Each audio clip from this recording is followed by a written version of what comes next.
crente, ele te evangelizar, falava de Jesus para o italiano.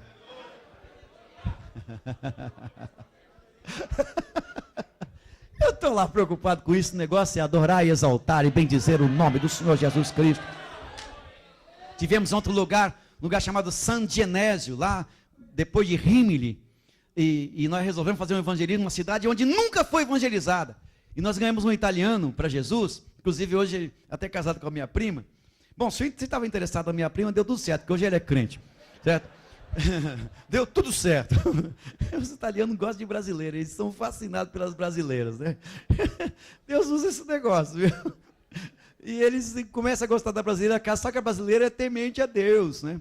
Ela pode estar afastada, mas depois ela volta e traz o italiano. Hoje nós temos o Gabriel, nome feminino, né? Lá é masculino, mas no Brasil é Gabriele o nome dele. Mas o Gabriele me arrumou um lugar para pregar San Genésio. Só que lá nunca tinha acontecido um culto evangélico na história daquela cidade. Eu falei, vê se arruma algum lugar. E ele fez amizade com o prefeito lá, que a gente chama de comune. E ele cedeu parte da Câmara Municipal lá da cidade para fazermos um culto. Eu cheguei lá, tinha um crucifixo, uma coisa grande. E eu fiquei no pé dele, no crucifixo. Irmão, esse culto foi uma coisa tremenda. Tinha representante de 20 nações nesse culto. E pregamos, e Deus fez uma obra maravilhosa. Inclusive agora, no início do ano passado, eu estive lá novamente como fruto desse trabalho. Eu estou lá preocupado com esse negócio. Mano, não entra aqui não, o negócio é pregar a palavra de Deus. Aleluia. E o Savonarola era católico. Só que era um homem cheio do Espírito de Deus. Bom, pastor, mais 5 minutinhos eu encerro. Cheio do Espírito de Deus. E ele começava a pregar a palavra, e diz a história, que o povo levantava meia-noite, e ficava na porta da igreja até 6 horas da manhã, para ouvir aquele homem de Deus expor a palavra. Aleluia. O que a igreja católica fez? Matou aquele homem, martirizou. Eu estive lá, bem, até tirei foto do lugar onde ele foi martirizado. Só que tudo isso era semente lançada na terra. Se o grão de trigo cair na terra não morrer, fica ele só. Mas se morrer, dá muito fruto. Meu filho, minha filha, não se desespere e nem se apavore com lutas e incompreensões que às vezes se levantam contra a sua vida, contra o seu ministério, contra a sua chamada. Levante a tua cabeça e continue fazendo a obra de Deus, porque o que permanece é aquilo que você faz para o Senhor, ainda que você não seja compreendido, ainda que você seja ridicularizado, desprezado, deixado de lado, mas a obra que você faz, ainda que você faça gemendo, chorando, ou até derramando sangue, mas é semente que nasce para a glória e honra do nome de Jesus Cristo.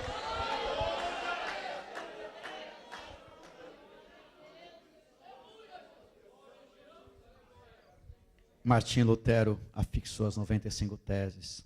Tentaram matar o cisne, mas não conseguiram.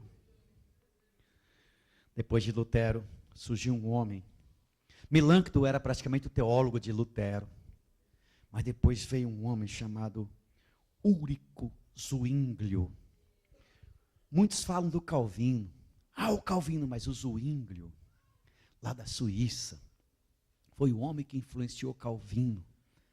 Foi praticamente o pai da visão anabatista, que daí vieram os batistas com Zenon de Sítio, ou melhor, com Zenon de Sítio foi um filósofo, com a igreja menonita, Menon de Simons. Menon de Simons, hoje em dia tem a montanha dos menonitas lá para o lado do Santo Amaro, que todo mundo vai, é oriundo desse homem. Mas tudo influenciado por Zwinglio. Daí também temos os morávios. Depois desse movimento, Deus levanta um outro homem para fazer um trabalho extraordinário, que é Jacó Spener. Porque ele dizia que a reforma tinha mais ou menos estacionado, e Deus levanta Jacó Spener com o pietismo em Frankfurt, Alemanha. Pietismo. E ele traz à tona o movimento de santidade, com a palavra pia desidéria, que significa desejos piedosos. Ele começa a trabalhar essa questão de desejo santo, desejos piedosos. E Deus começa a movimentar as estruturas. Daí nós temos, depois, o puritanismo. E desse movimento nasce um grupo chamado de morávios, com Nicolau von Zinzendorf. Ele tinha uma colônia na Batávia. E os perseguidos acharam guarida na Morávia. E ali eles foram para buscar o Senhor. Era chamado lugar de refúgio. E eles resolveram fazer o que nós nunca devemos deixar de fazer. Colocar o rosto no pó e o joelho no chão. E fundaram um movimento de 100 anos de oração. 100 anos de oração ininterrupta. Esse movimento fez surgir John Wesley na Inglaterra. Esse movimento fez surgir um nome que até hoje nós usamos, evangélico. Por que nós usamos o nome evangélico? É por causa de um partido evangélico que nasceu lá na Inglaterra, através das pregações de John Wesley.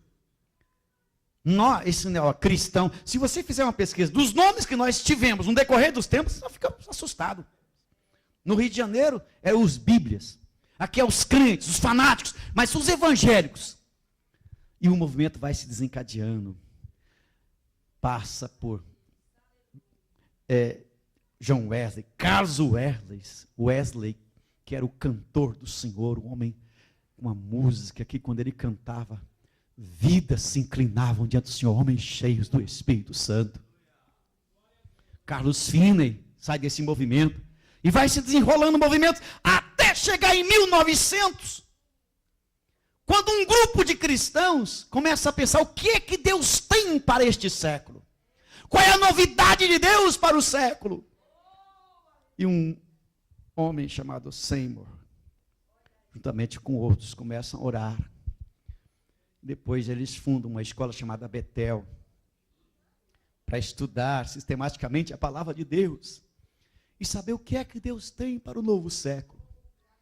Depois de estudarem sobre santificação, sobre salvação, soteriologia, adoção, fé, doutrina da santificação, o líder deste grupo, que estava num lugar chamado Mansão de Pedra Dourada, resolveu conversar com os irmãos, nós temos um problema, é a respeito do batismo no Espírito Santo. Nós precisamos saber qual é a evidência do batismo no Espírito Santo. E todos começaram a estudar o livro de Atos. Estuda aqui, depois de 3 dias, todos chegaram à mesma conclusão. O batismo no Espírito Santo tem como evidência inicial falar em línguas. Isso não soa bem para os tradicionais, para os assembleanos batistas. Tem isso, pastor? Hoje tem assembleano batista. Quer dizer, não crê mais nisso. Mas é exatamente isso que diz a história. Aí, a evidência é falar em línguas. E resolveram, então, orar para ver se era verdade aquilo. E oraram. Uma jovenzinha por nome de Agnes, de 18 anos, foi batizada no Espírito Santo. Depois outro foi, depois outro. E o movimento pegou fogo. Eles foram para a Rua Azusa, que era uma igreja metodista antiga. Um casarão na Azusa Street. Aleluia. E começaram a se reunir ali. E Deus começou a trabalhar no coração de muitos missionários, igrejas adjacentes. Todos iam para Azusa porque sabiam que lá tinha algo diferente. E os jornalistas se levantam para criticar, mas quando eles criticam, eles acabam promovendo ainda mais. E todos vão para Azusa. É missionário da Índia, é missionário daqui e dali, vai para Azusa. E diz a história que antes de chegar naquele casarão, eles já eram tomados pelo Espírito Santo. Aleluia. É desse movimento que alcançou Daniel Berg e Gunnar Vingre. Aleluia. E chegaram no Brasil em 19 de novembro de 1910. E fizeram um trabalho maravilhoso. Eles chegaram e foram para a Praça da República, sentaram em um banco. E ali Daniel Berg fez a sua primeira oração. Quando eles vieram, não tinha uma igreja para sustentar, não tinha todo o dinheiro, mas Deus veio com eles. E chegando ali, sentado naquele banco, Daniel Berg fez a sua primeira oração. A sua oração chegou nos céus. Não sabiam falar português, não conheciam a cultura do país, as roupas eram inadequadas, porque eles vêm de um país frio, e Belém do Pará era quente. Diz a história que era a Belle Époque. Belle Époque. Uma palavra francesa, quer dizer, bela época. Era parecida com Paris, porque estava no auge do ciclo da borracha. E os seringueiros vinham do norte e do nordeste, iam trabalhar na borracha. E o Brasil exportava borracha. E tinha investimento de fora. E era tudo em Belém. E tudo na mesma época. Os nortistas, norte, nordeste, iam para lá. Tudo estava sendo, inclusive havia rumores na época, pode investigar na história, de fazer a capital do Brasil lá. Tudo apontava para Belém do Pará. E aqueles dois agora ali, porque bem naquele centro histórico, Deus manda dois ícones para revolucionar a nossa nação. Não sabiam falar, e de repente veio um homem chamado Adriano Nobre. Não confunda o outro Adriano, porque tem outro Adriano Nobre lá na história, mas esse Adriano era chefe da capitania ali, do porto. Ele passou e viu aqueles dois homens sentados ali. Eu coloco aqui no livro como um anjo humano. De vez em quando a gente encontra com seres humanos, conversa com eles, pensa que é homem, dialoga com eles e eles desaparecem, nunca mais você vê na sua vida. Já aconteceu algumas coisas dessa comigo. É claro que a gente fala isso, pode ser que a gente pode ser tido até como doido, alienado, mas acontecem umas loucuras na vida de quem serve a Deus em espírito e em verdade. Eu encontrei com um homem na Praça da Sé uma vez, ele me falou coisas que eu nunca vi na minha vida, escrito em livro nenhum, teologia, coisa extraordinária. E quando eu olhei assim, e desapareceu, eu nunca mais vi esse homem. Você crê nisso, que acontecem essas coisas? Mas Adriano Nobre era um homem mesmo. Apareceu lá para esses homens, falando em inglês. E os levou à Igreja Batista. E ali eles continuaram em oração. No dia 18 de junho de 1911, foi fundada a Missão de Fé Apostólica. E eles alcançaram o mundo, o Brasil inteiro, com a palavra do Senhor. É assim que acontece. Como é que acontece o movimento Assembleia de Deus no Brasil? Eu vou concluir aqui com essa ilustração.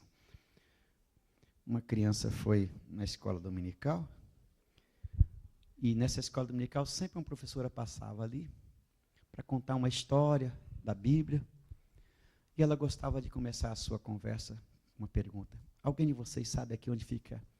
Ou melhor, sempre com uma pergunta, e ela pergunta, alguém de vocês aqui sabe onde fica o inferno?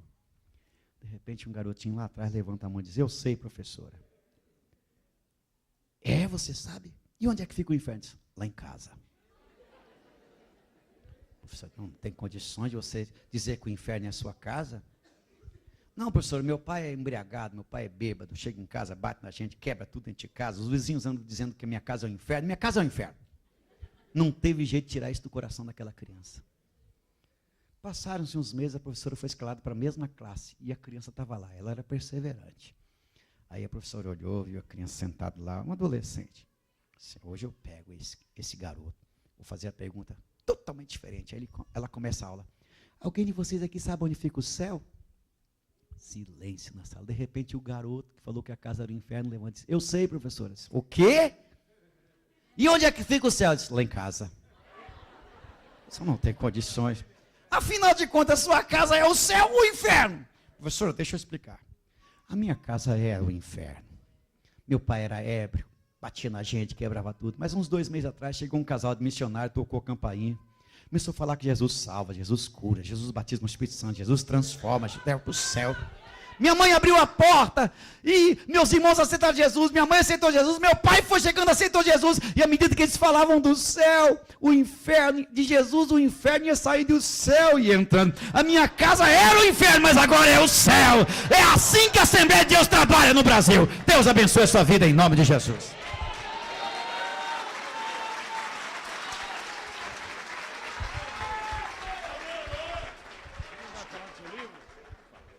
Graças a Deus. Meus irmãos, desculpe, é que a gente está meio, como eu disse, meio embriagado. Eu tenho um material aí, ó, Fundamentos do Ministério Cristão, para você que ama a obra de Deus. Tem coisa boa aqui para a sua vida. Esse aqui é uma bomba, isso aqui eu só indico para quem é obreiro mesmo. Uma bomba. As tribulações do exercício ministerial. Isso aqui é uma bomba. Dons e fruto do Espírito, para quem gosta de ministrar nessa área. A missão da igreja. A videira é a igreja. Por que alguns matrimônios falham? E a missão da igreja. Também temos ali os CDs do nosso irmão Wallace. Deus abençoe e retorna a palavra ao pastor. Amém, irmãos? Amém. Amanhã tem mais.